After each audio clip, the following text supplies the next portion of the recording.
So you know what I was saying yesterday about the cruise ships in the harbour? We've come for like a coastal walk this morning and you can see the ships really clearly. I can see 4, I think. You can see them a lot clearer from here because where we were yesterday at the fort is the complete other side of the bay. I'm getting so hot on this walk. I started off wearing like a coat. Well, I'm still wearing my trousers, got boots on, like everything, hat. And now I'm just like sweating. We're gonna do a wash this afternoon though, so all of this stuff can just go in the wash and then I'll be clean. Not all campsites have laundry facilities, but the one we're at now, I don't think I've even told you the campsite we're staying at. It's called Highmore Farm. I think it was voted like best campsite in the UK or something, wasn't it?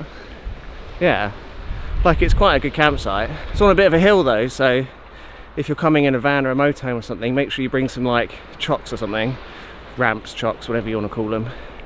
God, I'm so out of breath. Oh, it's holding this camera that weighs like a ton, walking up a hill in the heat. It's taking it out of me. But yeah, they've got washing machines and tumble dryers, which is handy because I don't know if it's quite warm enough to hang up clothes to like dry them all. I don't know if they'll get done by the end of the day, but they've got tumble dryers anyway, so that's not a problem. I also think that this is quite a popular place for people to come camping in.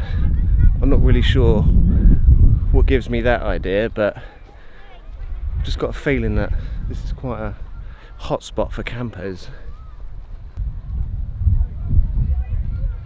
There's so many things to film on this walk as well. I'm like miles behind everybody else, like dawdling massively, but I keep getting distracted by the views of the sea and everything. Oh, a butterfly just flew past.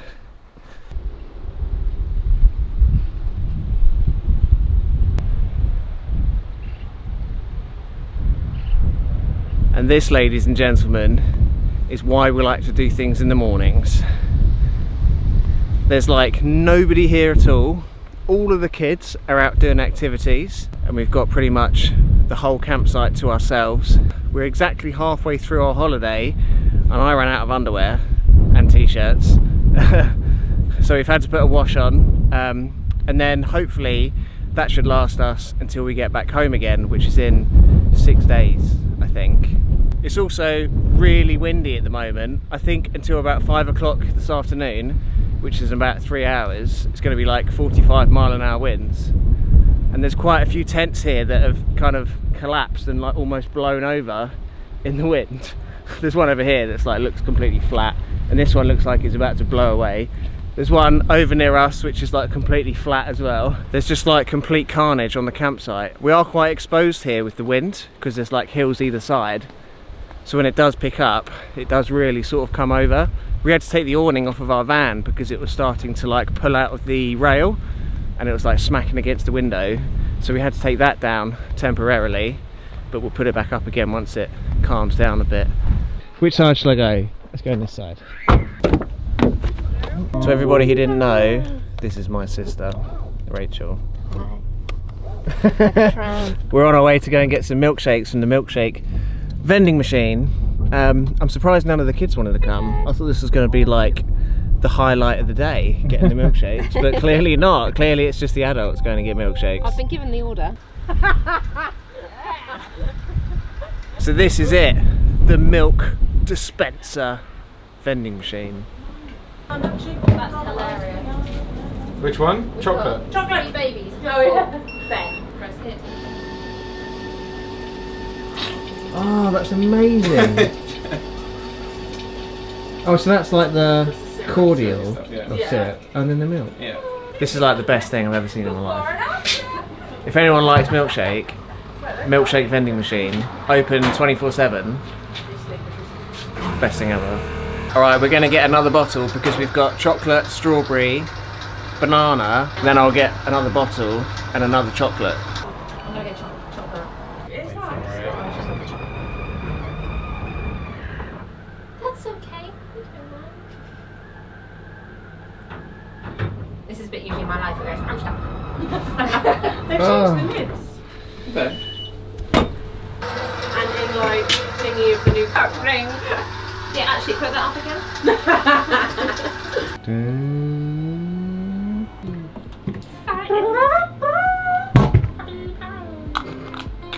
Does a better Nice. black lids.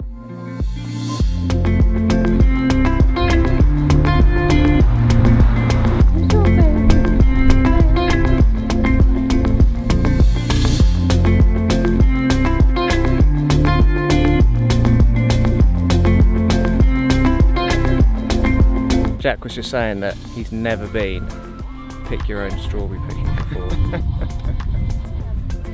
I don't believe it.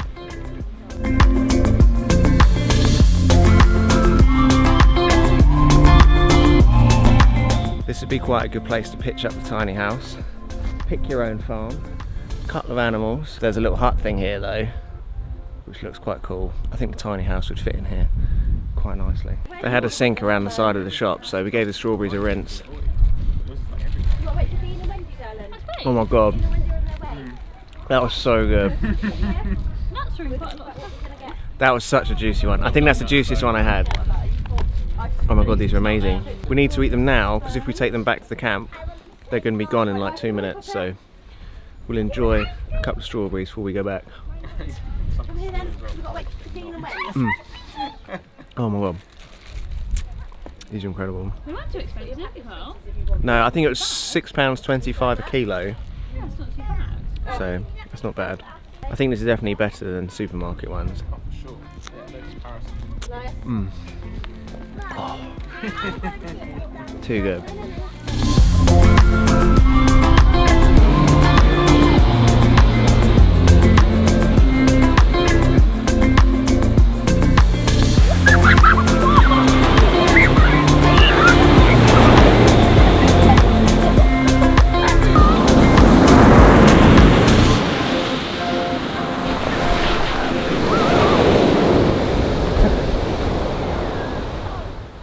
These cliffs are absolutely terrifying because they're literally made out of crumbly sandstone, and just behind me there's some like fresh crumbly bits, so like at any moment part of the cliff could just like fall down and kill you. Yeah, it's kind of scary. This afternoon we've decided to come back to a place called West Bay. It's where we did the fossil hunting last year. And these cliffs are famous for fossil hunting because it's all sandstone, so it preserves the fossils really well. And when a part of the cliff like falls down and crumbles, there's usually loads of fresh fossils to go and find. So we're going to go to one of the fresh crumble sites, smash up some rocks and hopefully find a fossil or two, and not get killed in the process.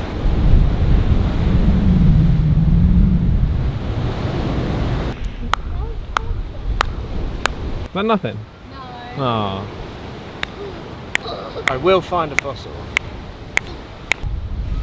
Oh, that nearly hit me in the leg.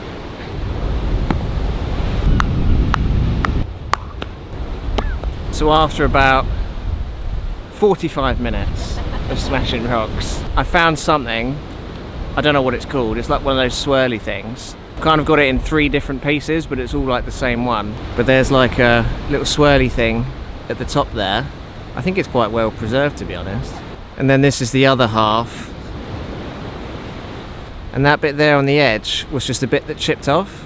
And you can just about see, like, I don't know what it is. It's not like bones, is it? I don't know what their structure is, but you can actually see parts of the structure of the creature. But yeah, it looks pretty cool.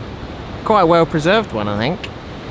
Not that I'm really going to do anything with it, but I suppose one of the girls can have it or something. You want to have it? There you go. Evie, you can have it. You can have the big bit. So there you go. If you come down to the Jurassic Coast along the south of England and smash up some rocks, you might find yourself a little fossil. Yeah. I could probably go and sell that down in the harbour for a £5. Yeah. Just come down here. Apparently every time you get like cliff falls, all the geologists and everything like just descend on the beach and just take all the good ones. So maybe next time there's a report of a cliff fall, I'll come steaming down here and collect some fossils and then sell them as fridge magnets. That's what I can do to supplement YouTube for now. Sprinting down the motorway. Like, no. My fossils! Ready? 3, 2, 1. Jack's after me then, Daddy. Oh, this is ridiculous. There's not. Let get it. Where is it? I can't see it. How can you not see that? Because it's pitch black. It's not. Whenever we come camping, I got it. There it goes. Whenever we come camping, we play this game with the tennis rackets where we have to hit it up in the air. It's allowed one bounce. Well, it has to have one bounce, and then you've got to hit it up again, and then you take it in turns, and then whoever like doesn't get there loses a life. It's a lot brighter on the camera because I can adjust like the sensitivity to make it really bright. It just means that the footage gets really like pixelated and grainy, but sometimes you've just got to crank the ISO up so you can actually see what you're doing. I'll give you an idea of what it's actually like at the moment. I reckon this is around about right as to how dark it is right now. And we're trying to hit a tennis ball up in the air. Can't see a thing. You can see the ball though. I cannot see the ball. It's ridiculous. It's so dark. Alright, we're back up and running again. So it's the last night of family camp anyway. It's gone quite quick the last 4 days.